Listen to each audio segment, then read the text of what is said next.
अब तुम हर वक्त बीमार होने का नाटक करती रहोगी या बेड से उठने की जहमत भी करोगी? इमाद, मैं नाटक नहीं कर रही हूँ। मुझे सच में कल से बहुत बुखार है। देखो मेरी मानो ना तो तुम अपना ये बेडरूम अलग सेट कर लो। हम एक ही कमरे में रहते हैं, हर वक्त बदमजगी होगी। अरे मैं ऑफिस से थका हुआ आता हूँ, मुझे सुकून चाहिए होता है। तुम्हारा ये बीमार चेहरा, तुम्हारी ये डिप्रेसिव बातें, I don't like it. Imad, तुम्हें इसी चेहरे से तो प्यार था, तुम भूल गए। भूल ही तो थी मेरी। लेकिन अब तुम गलती करोगे और भूल का इतना बड़ा पछतावा नहीं होता जितना पछतावा जान के की गई गलती का होता है। अब तुम मुझे समझाओगी? तुम्हें पता भी है मैं क्या कह रही हूँ? मैं उसी का जवाब दे रहा हूँ। इमाद, ऐसा मत करो मेरे साथ। मैं अभी भी तुमसे उतना ही प्यार करती हूँ। इमाद, मैं हमारे दरमियान किसी और को बर्दाश्त नहीं कर सकती, प्लीज। हाँ, तुम क्यों दूसरी औरतों के चक्कर में पड़ गए हो? तुम पहले तो ऐसे बिल्कुल नहीं थे।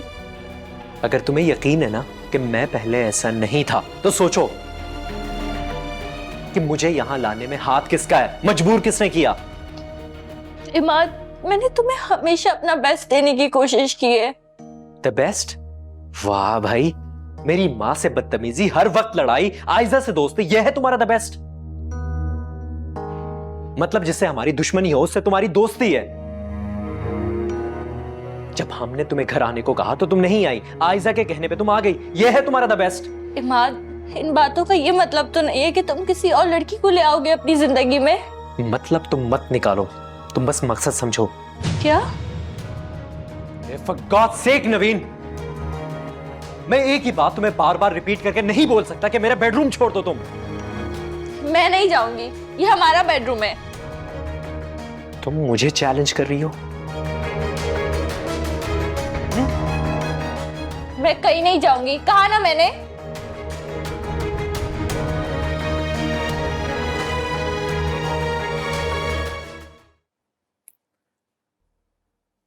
मैं बाद में बात करता हूं, बाय। किससे बात कर रहे थे? दोस्त है। कौन सा दोस्त? मारिया। मारिया? ये वही लड़की है जिससे तुम शादी की प्लानिंग कर रहे हो? जी। किसकी इजाजत से? Excuse me, that's my decision. देखो माँ, तुम मेरे घर में रहते हो, मेरे ऑफिस में काम करने जाते हो, और यहां मेरी मर्जी के बगैर कुछ नहीं हो सकता। हाँ, अगर तुम अपना कारोबार, अपना घर बार ले लो तो ये अलग बात है, अपने फैसले करते रहना। डैड, आपका घर और बिजनेस, इसमें मेरा भी हक है। हकदार कोई किसी के घर में पैदा होने से नहीं हो जाता, इसके लिए हक को जिताना पड़ता है। और लेकिन तुम उसमें हमेशा नाकाम रहे। ठीक है, मैं तो एक ओबीडियंट बेटा बनने में नाकाम हो गया, लेकिन क्या आपने अच्छे डैड होने के सारे हक अदा कर दिए? तो बताओ, क्या नहीं दिया उन्हें तुम्हें? बोलो। तालीम, बैंक बैलेंस, गाड़ी, लग्जरी लाइफ। हाँ, एक बात की कमी मुझे जरूर महसूस होती है कि मैंने तुम्हारी तरबियत में कमी कर दी। हाँ, लेकिन वो तुम्हारी माँ ने कुछ ज्यादा कर दी, इसलिए तो तुम्हें दाएं बाएं कुछ नजर ही नहीं आता। डैड, आपने दूसरी शादी की है फॉर गॉड सेक, वो भी इस उम्र में। तो कौन सा गुनाह किया मैंने?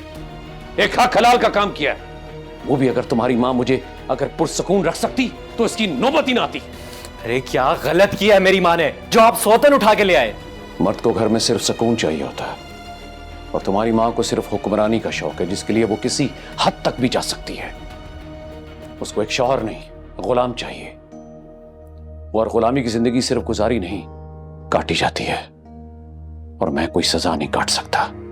जीता जागता इंसान हूं, मेरी अपनी कोई ख्वाहिश है जिसे मैं इस तरह जाया नहीं कर सकता। इसको अय्याशी बोलते हैं डैड, जिसको आप सोफिस्टिकेटेड बना रहे हैं। जो मैंने कहा उसे तुम अय्याशी नहीं कह सकते। मैं एक बाप होने की हैसियत से तुम्हें समझा रहा हूं। अगर तुम ये सब नहीं करोगे तो मेरे घर में रहने की तुम्हें कतई इजाजत नहीं होगी। देखो, लेट मी कंप्लीट। नवीन एक अच्छी लड़की है, बाकिरदार, तुमसे बेइंतहा मोहब्बत भी करती है। आजकल मोहब्बत बहुत नायाब है।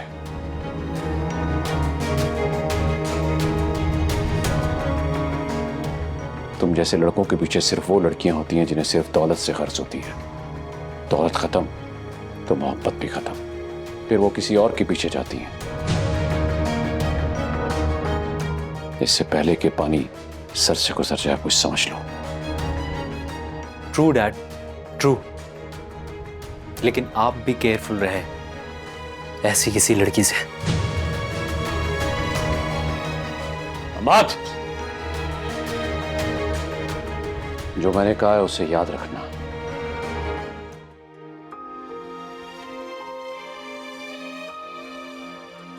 मैं तुम्हें बहुत मिस कर रहा हूं।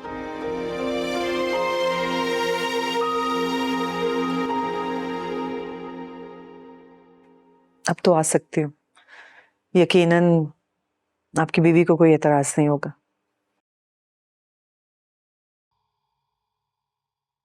जी। वो मुझे आपसे एक जरूरी बात करनी। मुझे भी करनी। वो अमाद दूसरी शादी करना चाहता है और मैं बिल्कुल भी इसके हक में नहीं। क्या? अमाद शादी करना चाहते हो और तुम उसके हक में नहीं हो? क्या हो गया आजाद? आप मुझे क्यों इतनी बुरी औरत समझते हैं? मुझे तो हैरत हो रही है। वो कोई भी फैसला तुमसे पूछे बगैर नहीं करता, बल्कि उससे फैसले तो तुम्हारे होते हैं। अगर मेरे फैसले होते ना तो वो नवीन से शादी करने के लिए आपसे मदद ना मांगता। देखो, वो पहले की बात है, मैं आपकी बात कर रहा हूं।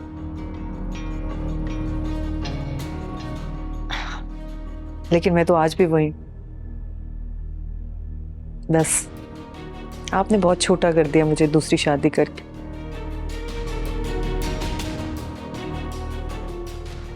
खैर, मैं साफ मना कर चुकी हूँ, लेकिन वो मजीद है और नवीन को तलाक भी देना चाहता है। क्या? तुमने उसे समझाया नहीं? मैंने उसे बहुत समझाया और उसे याद दिलाया कि तुम नवीन को हक मेहर में बहुत कुछ लिख कर दे चुके हो और अगर तलाक दोगे तो वो सब देना पड़ेगा। मगर वो मेरी कोई बात सुनने को तैयार ही नहीं है। अब आपको तो पता है कि जब रिश्ता ये बाकी ना रहे और दूसरे इश्क का भूत सवार हो जाए तो फिर किसी की कोई बात समझ नहीं आती। खैर, मैंने उसे ये भी कहा कि अगर तुम नवीन को तलाक दोगे, वो हम पे केस कर देगी तो हम तो कहीं मुंह दिखाने के काबिल नहीं रहेंगे। फिर ये भी कि वो सब कुछ देना पड़ेगा जो हक मेहर में लिख कर दिया हुआ। फाइका, तुम मुझे धमका रही हो या बता रही हो? नहीं, मैं तो डिस्कस कर रही हूँ, आपको बता रही हूँ कि घर के हालात ये चल रहे हैं। अमाद से इस सिलसिले में मेरी बात हो चुकी है और उससे मैं साफ साफ बता चुका हूँ, अगर वो इस किस्म का कोई भी स्टेप उठाएगा तो इस घर में रहने का कोई जवाब पैदा नहीं होगा उसका। बिल्कुल ठीक है, मुझे आपका ये फैसला मंजूर है। बल्कि मैंने तो ये तय किया है कि अब घर का हर फैसला आप ही किया करेंगे। तो फिर मेरा फैसला सुन लिया ना तुमने, जो मैं उसे भी बता चुका हूँ। आजाद हुसैन, मैं आपके साथ हूँ। आप जो कहेंगे बिल्कुल वैसे ही होगा। आपसे पहले ना इस घर के दरवाजे मैं उस पर बंद करूंगी।